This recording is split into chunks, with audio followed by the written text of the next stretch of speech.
بنا کر زمین میں لگا دیا تو زمین ٹھہر گئی۔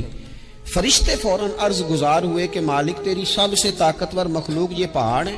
فرمایا نہیں، لوہا جو ہے نا وہ پہاڑوں سے بھی طاقتور ہے، کیونکہ لوہا پہاڑ کو کاٹ دیتا ہے۔ یا اللہ پھر لوہا سب سے طاقتور ہے؟ فرمایا نہیں، آگ اس سے بھی طاقتور ہے۔ کیا آگ سب سے طاقتور ہے؟ تو فرمایا نہیں، پانی بھی ہے۔ کیا پانی طاقتور ہے؟ فرمایا ہوا بھی ہے، جو پانی کا رخ پھیر دیتی ہے۔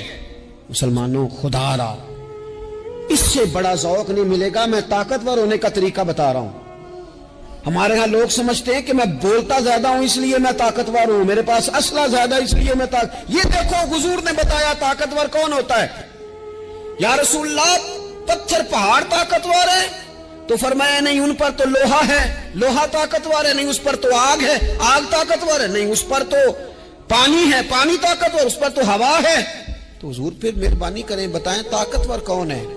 تو یہ دیکھو نا، یہ یاد رکھو نا، یہ کائنات کے سب سے بڑے حکمت والے محبوب کی بات یاد رکھو نا۔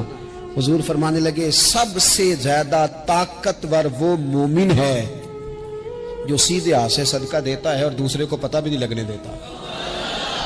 اس ہاتھ سے صدقہ دیا اور اس ہاتھ کو پتہ، جس میں یہ اخلاقی طاقت آ جائے نا کہ اللہ کے رستے میں دیکھ کر پھر اسے چھپانا آ جائے، وہ بڑا طاقتور آدمی۔ میں یہ سب سے بڑا طاقتور ہے جس نے اپنے رب سے راز نیاز شروع کر لیے، اللہ کے رستے میں دیتا ہے پھر کسی کو خبر ہو۔ یہ کون سی طاقت ہے؟ یہ روحانی طاقت ہے، یہ اخلاقی طاقت ہے، یہ کردار کی طاقت، یہ سوچوں کی طاقت ہے، یہ آپ کے مزاج کے بلند ہونے کی طاقت ہے۔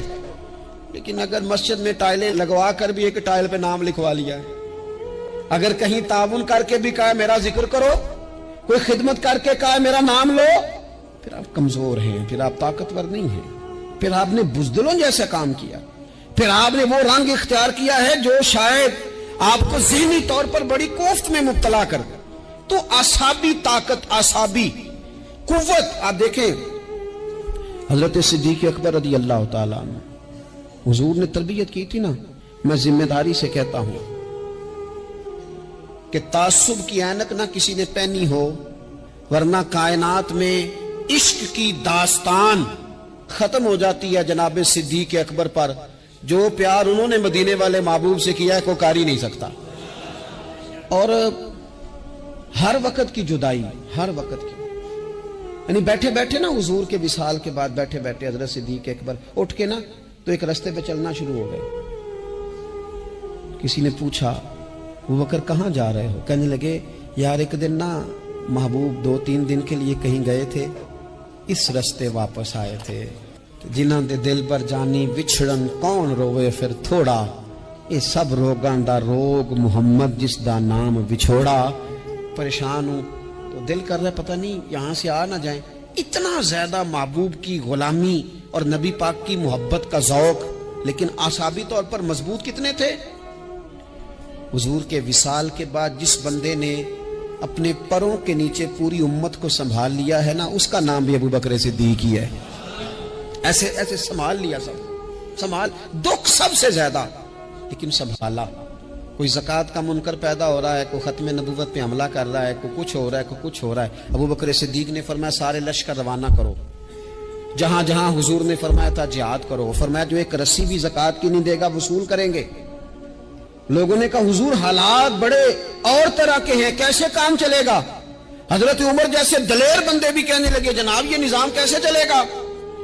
تو ابو بکر صدیق فرمانے لگے عمر تجھے تیری ماں روئے، تو بڑے مضبوط مزاج کا تھا، یہ مجھے کیا پیغام دے رہا ہے؟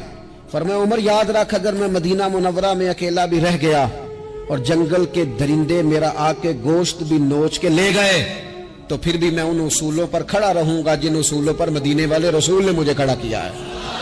ذرا گنجائش نہیں، ہم یہاں سے مضبوط لوگ ہیں، یہاں سے ذہنی بلندی، ذہنی پختگی، یہ حسن ہے زندگی کا۔ یہ کیا بات ہوئی؟ پرسوں فیصلہ کوئی اور تھا، سویرے پروگرام کوئی اور بن گیا، کل فلانے کا مرید تھا آج مجھے فیض نہیں ملا ادھر جا رہا ہوں، پرسوں فلانے کو استاد بنا بیٹھا تھا آج میرا پروگرام بدل گیا ہے، کل میری سوچیں اور تھیں آج میری سوچیں اور ہیں۔ جو قوم ساری زندگی تعین ہی نہ کرے وہ کام کیسے کرے گی؟ جو رستے کا آغاز ہی نہ کرے وہ منزل پر کیسے پہنچے گی؟